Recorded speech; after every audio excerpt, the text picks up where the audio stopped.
Hello everyone, আমি সবজান্তা সমী পেশু। স্বাগতম আমার চ্যানেল জিজ্ঞাসায়। আমাদের একজন বন্ধু পার্টস অফ স্পিচ সম্পর্কে জানতে চেয়েছেন, তো কথা না বাড়িয়ে চলুন শুরু করা যাক। বিষয়টিকে সহজে বোঝার জন্য পার্টস অফ স্পিচকে আমরা একটি পরিবারের সাথে তুলনা করব। পার্টস অফ স্পিচের প্রতিটি সদস্য পরিবারের এক একজন সদস্য হিসেবে বিবেচনা করব। তো পার্টস অফ স্পিচের কথা বললে প্রথমেই আসে নাউন। নাউনকে বলতে পারি আমরা পরিবারের সবচেয়ে বড় সদস্য। আমাদের পরিবারে বড়দের একটা কাজ থাকে, যেমন কোনো ব্যক্তি জন্মগ্রহণ করলে তার নামকরণ করা। নাউনের কাজটা ঠিক এমনই। নাউন ডিসাইড করে আমরা কোনটাকে পাহাড় বলবো, কোনটাকে নদী বলবো, কোনটাকে কুকুর বলবো ইত্যাদি। যে কোনো সেন্টেন্সে যদি কোনো ওয়ার্ড দ্বারা নাম বোঝায় সেটাকে আমরা বলবো নাউন। যেমন একটা উদাহরণ যদি দেই, দিস ইজ এ কাউ। এখানে কাউ দ্বারা আমরা একটা প্রাণীর নাম বোঝাচ্ছি, তাই কাউ হলো একটি নাউন।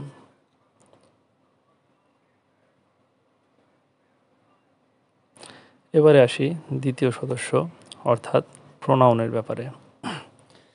প্রোনাউন হচ্ছে নাউনের ছোট ভাই।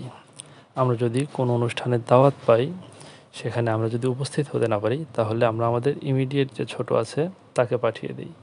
প্রোনাউন ঠিক একই কাজটা করে। সে যে কোনো একটা সেন্টেন্সে নাউনের পরিবর্তে বসে এবং নাউনকে রিপ্রেজেন্ট করে। যেমন একটা উদাহরণ যদি লিখি, Noman is a doctor, he serves A lot of people.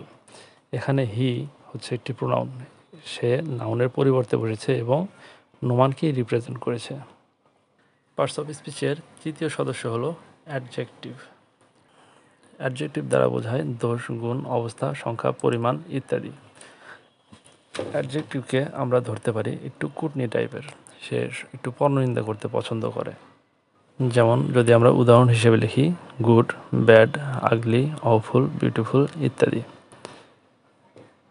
আমরা যদি একটা উদাহরণ দিই, this is a beautiful flower.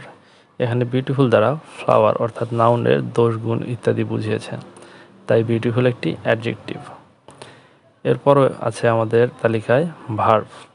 ভার্বের অর্থ হচ্ছে কাজ। আমাদের আশেপাশে কিছু ব্যক্তি দেখবেন যারা অনেক কর্মঠ হয় এবং কাজ করতে পছন্দ করে। ভার্ব হচ্ছে তাদেরই একজন।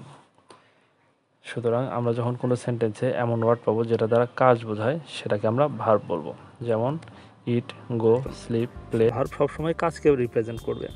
যে কোনো সেন্টেন্সে আমরা যখনই কোনো ওয়ার্ড পাবো যেটা দ্বারা কাজ বোঝায়, সেটাকে ভার্ব হিসেবে গণ্য করব। যেমন ইট, গো, স্লিপ, প্লে ইত্যাদি। আমরা একটি উদাহরণ লিখতে পারি, সেটা হলো লেটস প্লে ফুটবল। এখানে প্লে দ্বারা ভার্ব বোঝাচ্ছে, অর্থাৎ খেলা, একটা কাজ বোঝাচ্ছে, তাই প্লে একটি ভার্ব। এরপর পার্টস অফ স্পিচের পরবর্তী সদস্য হলো অ্যাডভার্ব। অ্যাডভার্বের কাজ তার আরেক ভাই অ্যাডজেক্টিভের মতোই। অ্যাডজেক্টিভ যেমন নাউন প্রোনাউনের দোষ, গুণ, অবস্থা ইত্যাদি বিচার করে, একইভাবে অ্যাডভার্ব বিচার করে অ্যাডজেক্টিভ এবং ভার্ব এবং কখনো কখনো নিজে, অর্থাৎ অ্যাডভার্বের অবস্থাও।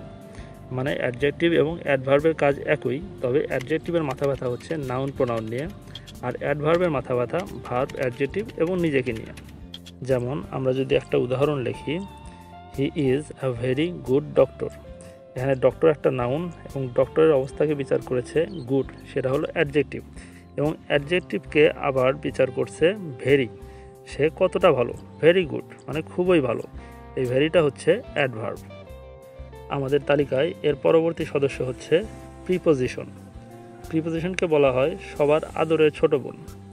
এর আগের যাদের কথা বললাম তাদের সবার আদরের হচ্ছে প্রিপোজিশন। পরিবারের ছোট সদস্য থাকলে দেখবেন সে সবার মধ্যমণি হয়ে থাকে এবং তার কারণে পরিবারের ভালোবাসা বাড়ে বা সম্পর্ক মজবুত হয়। তেমনি প্রিপোজিশন নাউন, ভার্ব অথবা অ্যাডজেক্টিভের মাঝে বসে এবং তাদের মধ্যে সম্পর্ক সৃষ্টি করে। পরিবারের ছোট বলার আরেকটি কারণ হচ্ছে আপনারা দেখবেন প্রিপোজিশন ওয়ার্ডগুলো সব ছোট ছোট, যেমন ইন, অন, অ্যাট, অফ ইত্যাদি। আমরা একটা উদাহরণ লিখতে পারি, the book is on the table. এখানে অন টেবিল এবং বইয়ের মধ্যে সম্পর্ক প্রকাশ করছে, তাই অন হচ্ছে প্রিপোজিশন। এরপর আসে প্রিপোজিশনেরই আরেক যমজ ভাই কনজাংশন।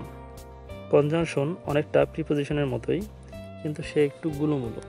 এই গুলুমুলু হওয়ার কারণে পরিবারের সবাই তো তাকে আদর করেই, মাঝে মাঝে প্রতিবেশী অন্য পরিবারও আদর করতে আসে। মানে কনজাংশন নিজ পরিবার বা বাক্যের সদস্যদের মধ্যে সম্পর্ক তৈরি করে, আবার মাঝে মাঝে দুটি বাক্যের মধ্যেও সম্পর্ক তৈরি করে বা জোড়া লাগায়। আমরা যদি একটা উদাহরণ লিখি, যেমন ধরুন আরিফ, রহিম অ্যান্ড রাকিব আর প্লেয়িং। এখানে আর হচ্ছে কনজাংশন। আবার দুটি পরিবার অর্থাৎ দুটি সেন্টেন্স জোড়া লাগানোর জন্য উদাহরণ লেখা যায়, let's go outside and play football. এখানে লেটস গো আউটসাইড একটা সেন্টেন্স, প্লে ফুটবল অন্য একটা সেন্টেন্স, এবং এই দুই সেন্টেন্সকে জোড়া দিয়েছে অ্যান্ড। এখানে অ্যান্ড হচ্ছে কনজাংশন। এবার এই পরিবারের সর্বশেষ সদস্য ইন্টারজেকশন। ইন্টারজেকশনকে বলতে পারি এটা সদ্যজাত শিশু, একদম ছোট বাচ্চারা যেমন তারা কোনো ধরনের কথা বলতে পারে না, শুধু এক্সপ্রেশন দেয়, তেমনি যাবতীয় অনুভূতি প্রকাশের শব্দ যেগুলো আছে তাদের সবগুলোকে আমরা ইন্টারজেকশন হিসেবে বলতে পারি, যেমন হুররা, এলাস ইত্যাদি। এটা চেনার উপায় হচ্ছে এদের শেষে বিস্ময়বোধক চিহ্ন থাকে। তো এই ছিল আজকের ভিডিও কেমন লাগলো সেটা অবশ্যই জানাবেন। আপনাদের মনে যদি কোনো প্রশ্ন থাকে কমেন্টে জানাবেন, আমরা আপনার প্রশ্নের উত্তর ভিডিওতে দেব খুব তাড়াতাড়ি।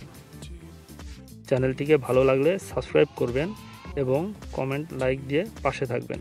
ধন্যবাদ সবাইকে।